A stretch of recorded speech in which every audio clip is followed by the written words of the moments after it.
Seja bem-vindo ao podcast do Ministério Fronteira. A mensagem que você vai ouvir foi pregada pela pastora Elaine Cruz, na nossa igreja na Barra da Tijuca, no Rio de Janeiro. Nossa oração é para que você seja abençoado por essa palavra. Delas terem que subir para poder, como aqui, por exemplo, as montanhas, as nuvens que vêm, por exemplo, que vêm do mar, elas têm uma barreira enorme aqui, que é a floresta da Tijuca, que é esse maciço enorme, então elas têm que subirem um pouquinho mais. É muito interessante, que eu sempre brinco com o Álvaro. A impressão que a gente tem é que se a gente pegar uma escada, você consegue chegar até a nuvem. É claro que não consegue, né? Mas muitas vezes ela parece tão pertinho. Nuvem é uma coisa que faz parte do nosso dia a dia. A nuvem é uma coisa que a gente olha para o céu e às vezes eu gosto muito da época de outono, na verdade é a época que eu mais gosto. A gente já está entrando aí, nós já estamos no inverno. Mas o outono é lindo, porque o outono o céu fica clarinho, né? É muito comum nos dias de outono você ver aquele céu sem nuvem alguma, aquela temperatura gostosa. Eu não sou carioca, não ligo muito para verão, para sol muito forte, enfim. Mas o outono eu acho gostoso porque você olha aquele céu sem nuvens, aquele azul lindo do céu. Mas as nuvens fazem parte, assim como também é muito gostoso, acredito que todos aqui já vivenciaram isso, que é pegar um avião e aí, de repente, quando você vai atravessando a nuvem, quando você passa dessa primeira camada de nuvens, é tão gostoso você olhar para aquilo que parece um algodão, né? Uma coisa tão gostosa, a impressão que você tem é que dá vontade de pegar, de tão bonito que é a gente ver nuvens. Eu quero falar hoje, então, sobre nuvem. E o primeiro grupo de nuvens que eu quero falar, ou das primeiras nuvens que eu quero falar, são as nuvens, claro, que eu já comecei aqui, essas nuvens que cobrem os céus. E no livro de Jó, Deus, o próprio Deus, fala sobre nuvens, fala sobre as coisas que Ele cria.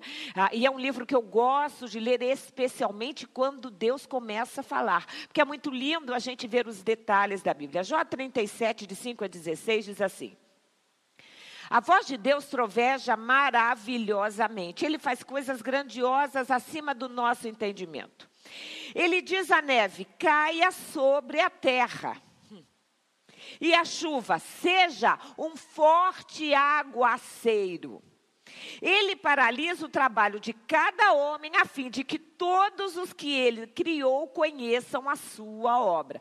Quando está caindo uma neve para valer, e eu já peguei nevasca quando morava nos Estados Unidos, a temperatura média lá era menos 20, mas na época do inverno a gente pegava, quando ficava feio, eu peguei menos 36, abaixo de zero. E para você sair para trabalhar, o meu carro não tinha vaga de garagem, então ele ficava na rua, era uma loucura de você ter que acordar, ligar o carro para ele começar a aquecer, para gasolina poder começar a mexer. E aí eu voltava, tomava um banho, me arrumava, isso era umas 5 horas da manhã aproximadamente, 5:30, eu estava saindo de casa e aquele monte de neve. Não é fácil. Não é fácil. Paralisa. Quando é nevasca para valer, ninguém saía de casa. Porque, de vez em quando, Deus faz isso. Ele paralisa os homens. Assim como quando cai uma forte aguaceira. Quem aqui já não estava dirigindo o carro em algum momento e, de repente, começa a chover tanto, que você tem que parar o carro porque você não consegue enxergar nada? Né? Então, há alguns momentos, e é lindo a gente ver isso, ele paralisa o trabalho de cada homem, a fim de que todos os que ele criou conheçam a sua obra. Coisas que a gente vê que Deus faz. E ele diz: os animais vão para o seu esconderijo e ficam nas suas tocas. A hora que cai um aguaceiro para valer, na hora que a nuvem, que a neve cai, a não ser aqueles animais propícios para isso, ficam ali, mas os outros todos se escondem. A tempestade sai da sua câmara, e dos ventos vem o frio. O sopro de Deus produz gelo, e as vastas águas se congelam. E aí o texto segue dizendo assim: também carrega de umidade as nuvens, e entre elas espalha os seus relâmpagos. Muito antes do ser humano tentar entender como é que as nuvens se formavam, a Bíblia já está dizendo aqui: são úmidas, de água. Vários textos na Bíblia diz nuvens carregadas de águas. É muito lindo a gente ver como a Bíblia explica que a terra era redonda, enquanto por muitos séculos acreditava-se que ela era quadrada. É muito lindo a gente ver como o próprio Deus vai explicando fenômenos naturais que Ele fez. A gente sabe disso, o sol aquece a terra, a água evapora, a água sobe, condensa nas nuvens e quando ela fica muito pesada, ela vai ficando cada vez mais cinzenta e quanto mais cinzenta, mais chuva forte. E é por isso que às vezes a chuva pode ser localizada, né? Você passa por e às vezes quando a gente voa, a gente vê isso, aquela nuvem chovendo lá na frente, e aqui está um sol lindo e maravilhoso. É muito bonito a gente ver como a natureza se organiza dentro daquilo que Deus estabeleceu. Também carrega de umidade as nuvens e entre elas espalha os seus relâmpagos. Se a gente for ver no dicionário, para quem não se lembra das escolas da tia Teteca e Maricota, né, que o Álvaro tanto fala, relâmpago é um clarão resultante de descarga elétrica que se produz entre duas nuvens ou entre a nuvem e a terra. E Deus já dizia aqui, olha, entre elas, entre as nuvens, Deus espalha os seus relâmpagos. Vocês estão entendendo como a ciência só vai comprovando aquilo que a Bíblia diz? A ciência só vai comprovando aquilo que a Bíblia já ensina. Mas Deus as faz girar, circulando sobre a superfície de toda a terra, para fazerem tudo o que Ele lhes ordenar. Ele traz as nuvens, ora para castigar os homens, isso é, quando a chuva pesada, a gente se esconde. Ora para castigar os homens, ora para regar a terra e mostrar o seu amor. Enquanto para a gente é castigo, a terra está absorvendo aquela água que cai tão necessária até mesmo para a nossa própria alimentação. Escute isso, Jó, pare e reflita nas maravilhas de Deus. Acaso você sabe como Deus comanda as nuvens e faz brilhar os seus relâmpagos? Você sabe como ficam suspensas as nuvens? Você nunca parou para pensar nisso? De olhar para o céu, né, e você olhar aquelas nuvens suspensas, e aí quando você atravessa elas de avião, aqui de baixo parece que elas são pequenininhas, tem umas que são enormes, altas, e a gente fica pensando, como é que isso fica suspenso? Claro que os físicos vão explicar para a gente os gases, o que quer que seja, mas ainda assim você olha, como é que elas ficam suspensas? E Deus, a palavra de Deus, você sabe como ficam suspensas as nuvens? Essas maravilhas daquele que tem perfeito conhecimento. É muito lindo a gente pensar em todo esse conhecimento, em todo esse poder de Deus. Mas é muito interessante que as nuvens também, e isso a gente vê em vários textos bíblicos. Isso é uma coisa que eu aprendi desde pequenininha. A gente olhava para o céu, a gente falava, aquela nuvem está longe, a minha mãe dizia. Então, quão grande é? E a gente dizia, a fidelidade de Deus. Porque as nuvens... Vários textos bíblicos, vários salmos dizem isso. Quando a gente olhar para as nuvens, a gente tem que imaginar o tamanho do amor e da fidelidade de Deus sobre a nossa vida. Salmo 57, 9 a 11 diz assim, eu te louvarei, Senhor. Entre as nações cantarei teus louvores entre os povos, pois o teu amor é tão grande que alcança os céus. A tua fidelidade vai até as nuvens. Então, todas as vezes que você olhar para a nuvem, lembre-se da fidelidade de Deus, do amor de Deus sobre a sua vida. Salmo 36. A tua misericórdia, Senhor, está nos céus, e a tua fidelidade chega até as mais excelsas nuvens. A fidelidade de Deus chega aonde a gente não consegue chegar. A fidelidade de Deus chega, e quando fala aqui as mais excelsas, porque por maior que seja o seu voo, a gente atravessa um grupo de nuvens, mas há vários outros grupos de nuvens acima da gente. É muito lindo a gente vê exatamente isso, a fidelidade fidelidade de Deus vai muito além do que eu e você possamos enxergar. Todas as vezes que você olhar para a nuvem, pense nisso. Porque a tua fidelidade, Salmo 108, se estende até os céus. E a tua verdade chega até as mais altas nuvens. Naum, capítulo 1, versículo 3, a Bíblia diz assim: o Senhor é muito paciente, mas o seu poder é imenso. O Senhor não deixará impune o culpado. O seu caminho, o caminho do Senhor, de Deus, está no vendaval e na tempestade. E as nuvens são a poeira debaixo dos seus pés. Você entende isso? As nuvens, sabe quando você caminha e você chega em casa, e agora a gente tem feito muito isso, né? A gente chega em casa, tira o sapato, lá em casa a gente já separa o lisoforme, chega, já passa logo literalmente aquele todo cuidado que a gente tem, ou quando você tem, ou quando você caminha, você pega aquele tênis, chega em casa, você bate aquela areia. Isso, a nuvem é a poeira, se Deus tivesse sapato, dos sapatos de Deus. Você entende isso? Isso que para a gente é tão grande, tão maravilhoso. A Bíblia diz, as nuvens são a poeira dos seus pés, dos seus sapatos. Você entende a grandeza de Deus? É muito lindo a gente olhar para a natureza e entender a grandeza de Deus. Mas eu quero falar agora de algumas outras nuvens. Uma nuvem muito recorrente no Velho Testamento, especialmente nos 5 primeiros livros da Bíblia, é chamada nuvem de glória. Nuvem de glória. A primeira vez que essa nuvem aparece, essa nuvem de glória, aparece literalmente quando o povo sai, atravessa o Mar Vermelho e começa a sua caminhada pelo deserto. A Bíblia diz, Êxodo 40,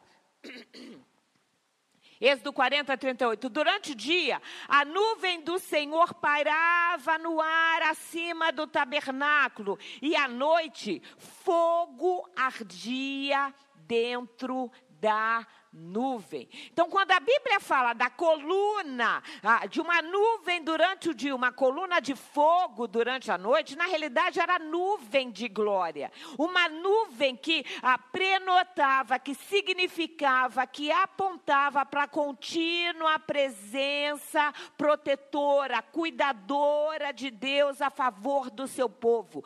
Era uma nuvem que cobria, é muito lindo isso, a gente está falando de deserto. Durante o dia, aquela nuvem ia acima do povo, e a gente está falando de milhões de pessoas. As pessoas caminhando e aquela nuvem trazendo proteção, aquela nuvem trazendo sombra. Imagina deserto, pedra árida. Se não houvesse aquela nuvem protegendo, trazendo a sombra, trazendo frescor. E é muito lindo a gente ver esse cuidado de Deus. Essa nuvem começa logo após a trajetória, a travessia do Mar Vermelho. E ela só vai sair quando o povo coloca o pé na terra prometida. Por 40 anos, durante o dia era uma nuvem fresquinha, uma nuvem gostosa, uma nuvem que freava o sol, uma nuvem que trazia refrigério para aquela multidão. Quando eles acampavam e depois com a construção do tabernáculo, o tabernáculo era montado no meio do acampamento, todas as tribos ficavam ao redor do tabernáculo. E aí essa nuvem ficava em cima, ela pairava em cima do tabernáculo. Dali ela literalmente cobria todas as outras, ou todas as outras tendas. E é muito lindo a gente imaginar isso. E de noite, essa nuvem, dentro dela, à noite, fogo ardia dentro da nuvem. Você consegue imaginar isso? Presença de Deus, nuvem de glória. Durante o dia, deserto é assim, de dia é muito quente e à noite é muito frio. Então era aquela nuvem para trazer frescor durante o dia e o fogo para aquecer à noite. Hoje a gente não vê, mas não tenha dúvida que Deus, todos os dias, envia frescor para a nossa vida e para o nosso dia. E envia aquele calor que só Ele pode dar da presença do Espírito Santo em nós para aquecer o nosso interior. Êxodo 40, 33, 34 diz assim: quando Moisés finalmente terminou o trabalho, então a nuvem cobriu a tenda do encontro. Era uma outra tenda armada, separada e longe do acampamento. E a glória do Senhor encheu o tabernáculo. E aqui a gente tem uma outra nuvem. Mas é muito interessante quando a gente pensa nessa nuvem de glória, porque ela literalmente protegia o povo. Num episódio, por exemplo, quando literalmente a gente vê o povo em frente ao Mar Vermelho, os egípcios chegando, a Bíblia diz que esta nuvem, ela foi para trás dos israelitas, ela ficou entre os egípcios que estavam perseguindo os israelitas e os israelitas. De dia, nuvem, de noite, fogo, de modo que eles não conseguiam atravessar. Uma nuvem de glória, uma nuvem que a gente nunca vai ver, que aqueles homens e aquelas mulheres tiveram a oportunidade de ver, além da Shekinah que saía de dentro do tabernáculo, que era a glória de Deus que iluminava todo o acampamento. E é muito triste a gente ver que ainda assim, eles desobedeceram, eles se rebelaram, eles se desviaram, a tal ponto que quem saiu do Egito não colocou o pé na terra prometida, a não ser a família de Josué e Calebe. Mesmo com a presença de Deus tão real, mesmo tendo o cuidado de Deus tão pertinho, aquela nuvem durante o dia, aquela nuvem cheia de fogo aquecendo, trazendo calor, ainda assim, se afastaram de Deus. É muito triste a gente ver como o ser humano tem essa tendência a se afastar de Deus, a não enxergar o cuidado de Deus, a glória de Deus, a bondade de Deus, o amor de Deus. Se eu e você estamos hoje aqui, é bondade de Deus. Se nós não estamos mortos, se nós não estamos em cima de uma cama, se nós não estamos passando por necessidade, é bondade de Deus, é misericórdia de Deus. E a gente precisa entender isso, mesmo que você hoje não veja a nuvem. Saiba que a glória de Deus paira sobre a nossa vida. Por isso que a Bíblia diz: levante-se e resplandeça, porque já vem a tua luz e a glória do Senhor vai nascendo sobre você. Mas há uma outra nuvem, essa é mais linda ainda, que é chamada nuvem de Deus ou nuvem divina, que era uma forma como Deus aparece para o seu povo. No Velho Testamento, Deus aparece a Moisés numa nuvem densa. Êxodo 19, de 9 a 11. Olha que texto lindo. Diz assim: o Senhor disse a Moisés: virei até você numa nuvem densa, espessa, pesada, mais escura. Virei até você, Moisés, numa nuvem densa. Imagine a oportunidade que Moisés teve de olhar para aquela nuvem e ver Deus, e saber que era Deus. Você está entendendo? Foi a forma como Deus foi visto por Moisés, e daqui a pouquinho a gente vai ver que não foi só Moisés que viu Deus assim. Para que o povo me ouça quando eu lhe falar, e assim confie sempre em você. É impressionante o ser humano. O ser humano parece que precisa ver algumas coisas, é aquela história do ver para crer, né? Como Tomé, se eu não ver, eu não vou crer. E aí Deus diz: olha, eu vou descer e irei até você na forma de uma nuvem densa, para que o povo veja e obedeça a você, porque está vendo que eu estou falando com você. Moisés relatou ao Senhor o que o povo tinha declarado. O povo tinha declarado que ia servir a Deus.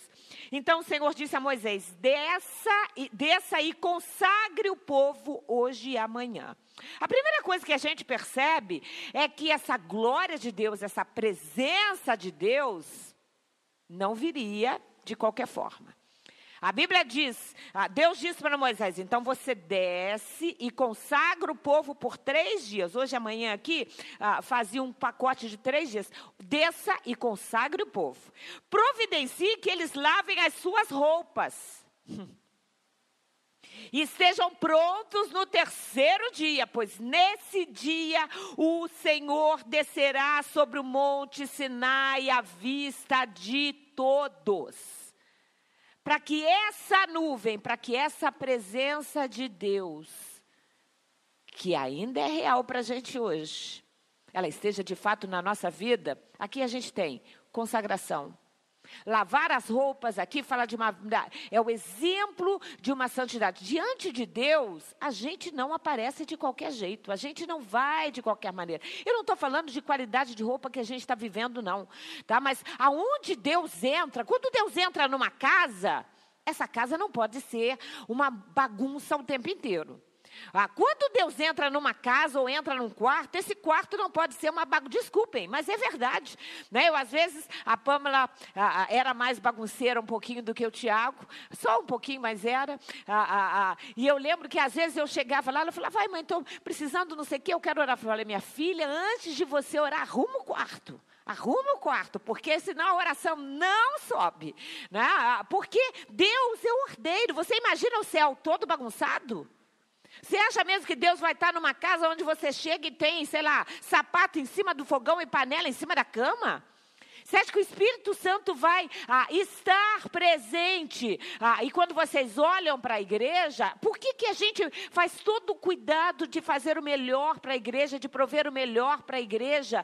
Tudo é do melhor. Porque é casa de Deus e Deus não habita no meio de tumulto, no meio de sujeira, no meio de confusão, no meio de... Vocês já viram esses programas de acumuladores? Você não consegue olhar para aquilo e ver opressão maligna? É só o que a gente vê. Não tem sentido uma pessoa morar no meio daquilo e achar que você acha mesmo que o Espírito Santo vai habitar no meio de uma casa como aquela. Não tem como, porque a hora que ele entra, a pessoa vai ficando incomodada. Ela vai ficando incomodada com a desordem na vida, ela vai ficando incomodada com a sujeira, ela vai ficando incomodada com a confusão. Porque não tem como, seja nas nossas contas, seja em relacionamento, seja na questão física. A gente precisa entender. E Deus diz, olha, organizem. Primeiro se consagrem e até tomem banho e lavem essas roupas. A gente tem um Deus que é ordeiro, a gente tem um Deus, e é muito lindo a gente ver isso quando a gente fala de Deus. Um exemplo muito interessante, Jesus Cristo quando ressuscita. Né? E é muito interessante quando Pedro... Né? Vai correndo na frente de João e a Bíblia diz que ele chega tal, não sei o que, e olha dentro, como é que estavam os lençóis de Jesus? Dobrados.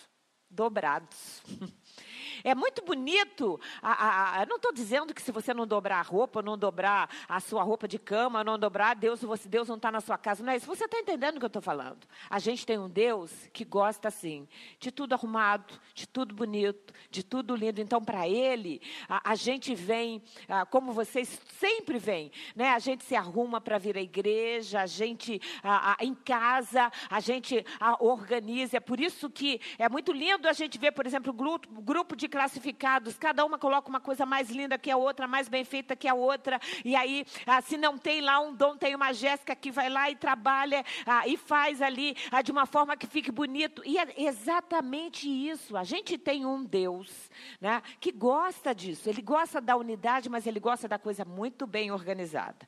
Mas vamos seguir. Êxodo 19, o mesmo capítulo, lá na frente a gente vai pular alguns versículos, diz assim, na manhã do 3º dia, houve o estrondo. Esse dia que Deus parece. Houve estrondo de trovões e clarão de raios, uma nuvem densa envolveu o monte.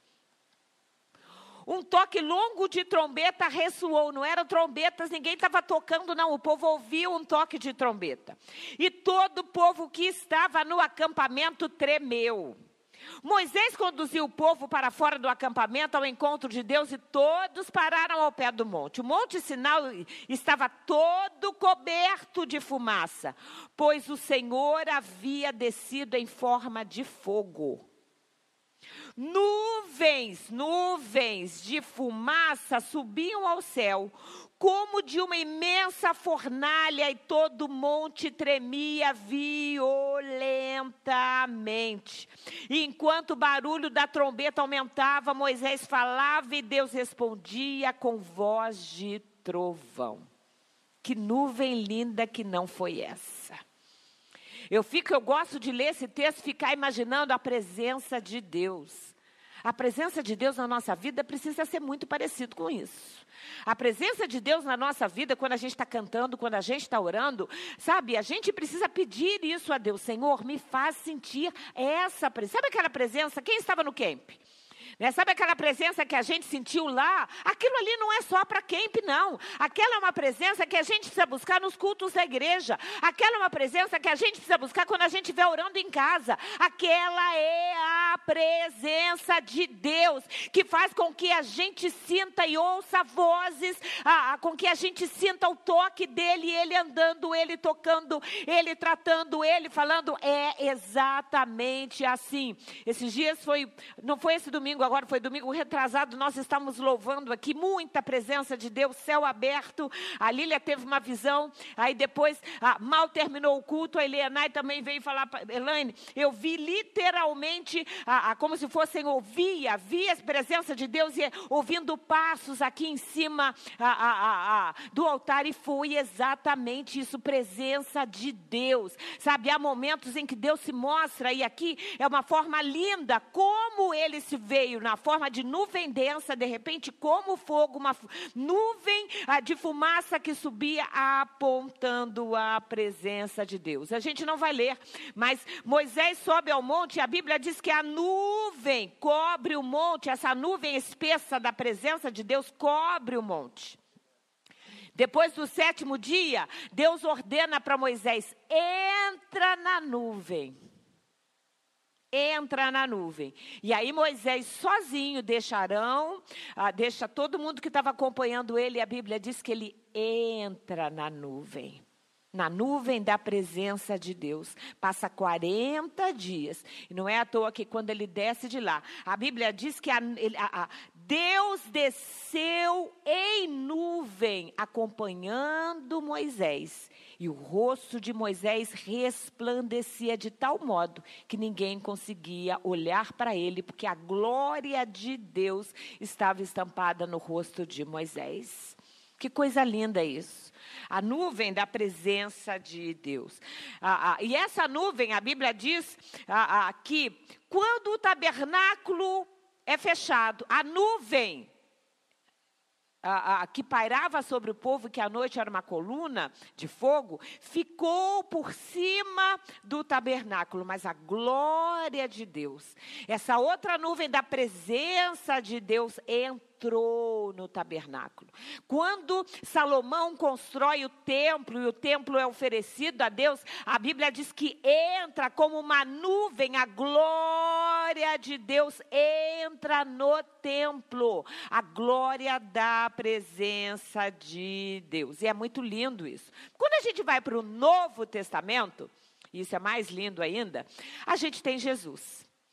E há no momento da transfiguração, Mateus 17:5 diz assim, enquanto ele ainda estava falando, era Pedro comentando lá, falando das tendas, enfim, uma nuvem resplandecente os envolveu, e dela saiu uma voz que dizia, este é o meu filho amado, em quem eu me agrado. Se no Velho Testamento a nuvem falava de Deus, se no Velho Testamento essa nuvem de glória apontava para o Espírito Santo, no Novo Testamento, Jesus Cristo é a imagem da glória de Deus. Jesus Cristo era a própria nuvem da glória de Deus. Você está conseguindo entender isso? Ele era Deus. O povo olhava para a nuvem e sabia que era Deus. O povo via aquela densa nuvem descendo e sabia que era Deus. Quem olhava para Jesus via Deus.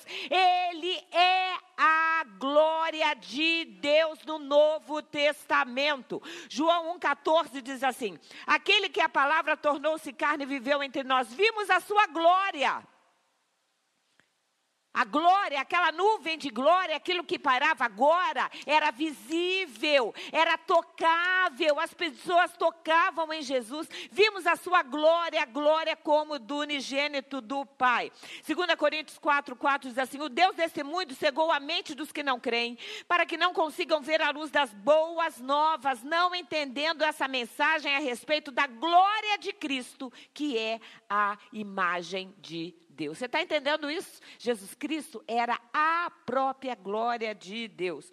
Hebreus 1:3 explica isso. O Filho é o resplendor da glória de Deus, a expressão exata do seu ser. Se lá no Velho Testamento, se lá no tabernáculo, no templo construído por Salomão, porque Zorobabel é uma outra história, não dá tempo da gente explicar aqui a glória que sai. A glória de Deus estava dentro do tabernáculo, estava dentro do templo. Hoje, aonde é que está a glória de Deus? Aonde é que está a glória de Deus? Na igreja. Na igreja.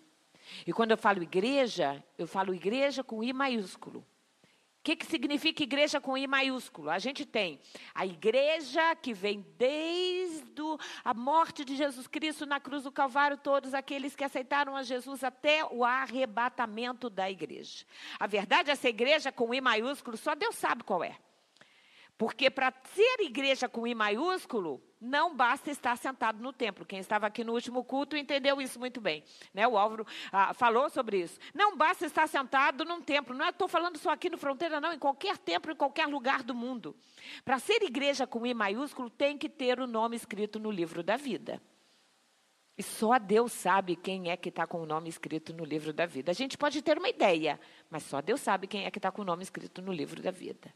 Mas a verdade é que essa glória que hoje está na igreja, também, a partir do momento em que nós aceitamos a Jesus Cristo, passa a habitar aonde? Em nós. Em nós. Por isso que 1 Coríntios 3,16 diz: vocês não entendem que são o templo de Deus e que o Espírito de Deus habita em vocês. Sabe, todo aquele poder que a gente estava lendo aqui, lá no livro de Êxodos, toda aquela presença de Deus, aquela nuvem que de dia era uma nuvem que refrescava e à noite era uma coluna de fogo. Esse poder que ressuscitou Jesus, como a gente cantou tantas vezes no camp, está em nós. A gente precisa valorizar mais o Espírito Santo que habita em nós. A gente precisa entender que o Espírito Santo que habita em nós é poder, que o Espírito Santo que habita em nós é fogo, que o Espírito Santo que habita em nós é glória, que o Espírito Santo que habita em nós é sério, é Deus habitando em nós. A gente precisa valorizar isso muito mais e colocar a nossa vida muito dentro do perfil que a gente sabe que Deus espera de nós, da nossa palavra, o nosso comportamento, as nossas atitudes. Deus, a glória de Deus habita em nós. Diz para quem está do seu lado: a glória de Deus habita em você. Todo aquele poder, toda aquela majestade, sabe, o trovão, a luz, o fogo, o poder do Espírito Santo habita em nós. É por isso que Jesus Cristo disse: é importante que eu vá para que o Consolador venha, e no meu nome, através da ação dele, que nós pregamos, que nós oramos, que pessoas são curadas. Quem estava no grupo das damas ouviu hoje lá o testemunho, leu hoje o testemunho da Lília falando da mãe dela. Ontem nós orando, eu e o Álvaro, enquanto a gente estava, e todos nós, quem estava na nossa oração pela manhã, começamos a orar, ela colocou a mão, e eu já sabia, a gente já vinha conversando sobre isso, a Andréia também acompanhando a questão da mãe dela, que vinha mal, e foi instantâneo. Deus curou, Deus tratou, Deus agiu. Isso é glória de Deus. E a gente precisa compreender isso. Mas claro, e a gente precisa encerrar, a gente não vai falar de todas as nuvens. Mas a Bíblia também fala de nuvens que anunciam bênçãos. Essa eu quero ver. As nuvens em que nós vamos nos encontrar. A Bíblia diz assim em 1 Tessalonicenses 4, dizemos a vocês pela palavra do Senhor, nós, o que ainda estivermos vivos quando o Senhor voltar, não iremos ao encontro deles antes daqueles que já morreram.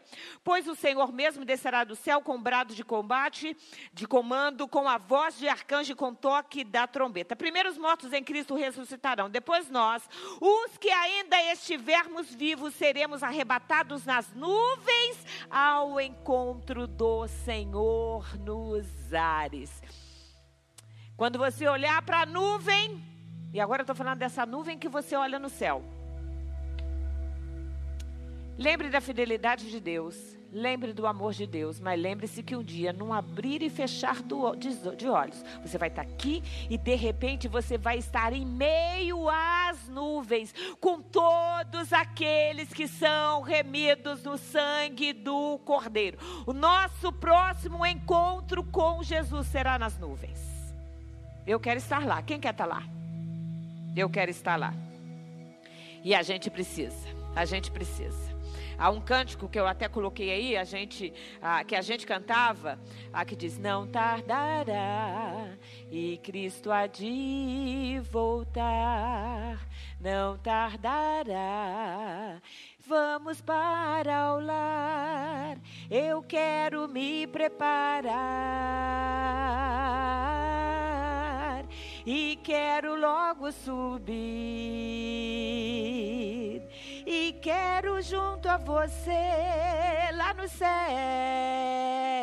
céus, conversar com Jesus. Isso aí, eu quero me preparar. Que a gente se prepare para esse encontro nas nuvens.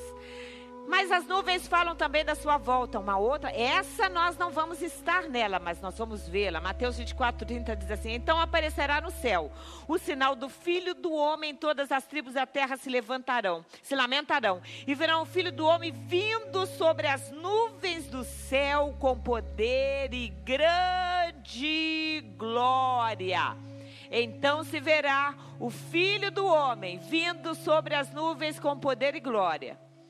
E essa é uma realidade bíblica. Marcos 13 diz assim: todos verão o Filho do Homem vindo nas nuvens com poder e grande glória. Ele enviará seus anjos para reunir seus escolhidos de todas as partes do mundo, das extremidades da terra às extremidades do céu. Quem é escolhido de Deus?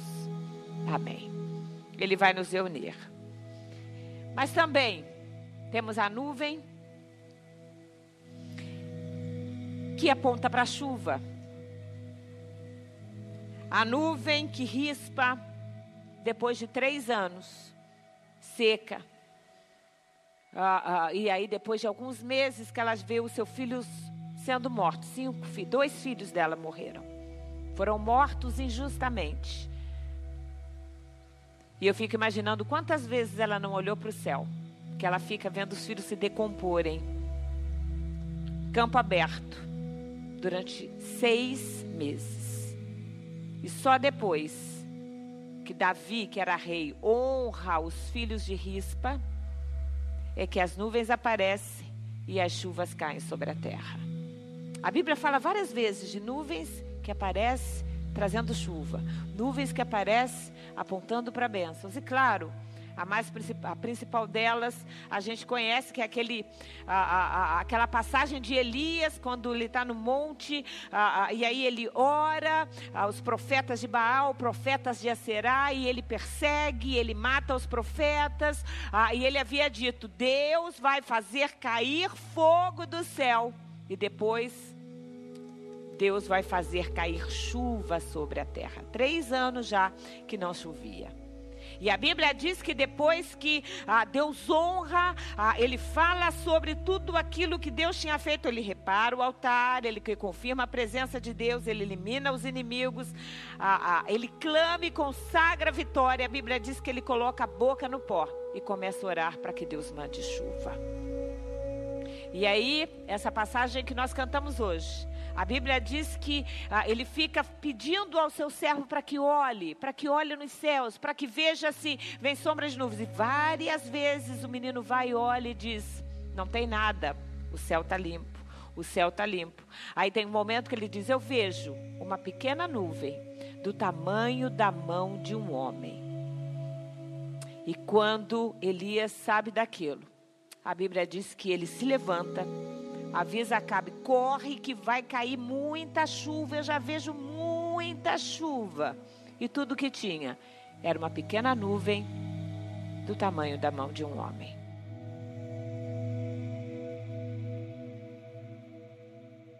Se você quiser saber mais sobre nós, visite nosso site em ministeriofronteira.com. Nos encontre nas redes sociais ou faça parte dos nossos cultos todas as quintas e domingos. Que Deus te abençoe.